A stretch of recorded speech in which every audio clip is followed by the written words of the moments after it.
I saw what was in my student's backpack and it almost gave me a heart attack. I was lucky enough to have my daughter in my class when she got to nth grade, but also had another kid who would constantly bug her. He was always trying to flirt with the girls in my class, which ended with them slapping him on numerous different occasions.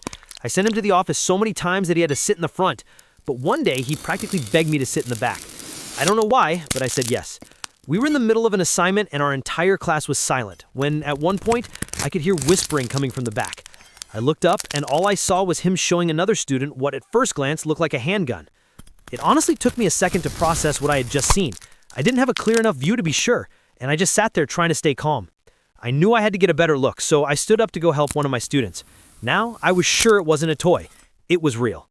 I remember my sweat literally dripping off my face and tried my hardest not to pass out. My hands were shaking like crazy while I dialed 911 on my phone, but it was too quiet to say anything. I couldn't just walk out of the room. I had to keep my students safe and knew I had to get my daughter out of there. I texted our assistant principal in all caps exactly what I had just seen and waited minutes for a response. Eventually, I knew I couldn't wait, so I called that same girl over to my desk. I wrote her a note that said, "Ask me to use the bathroom, go get the assistant principal, get him to check his phone, and leave the school immediately."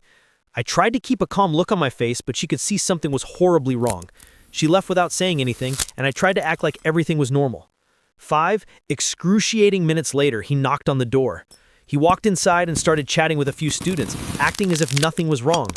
I think they started to catch on something was going on too, and eventually he asked the boy to come out into the hall with him. He stood up, and those few seconds as he walked by my daughter to the door were the most terrifying of my life. As soon as he stepped out, he was tackled to the ground.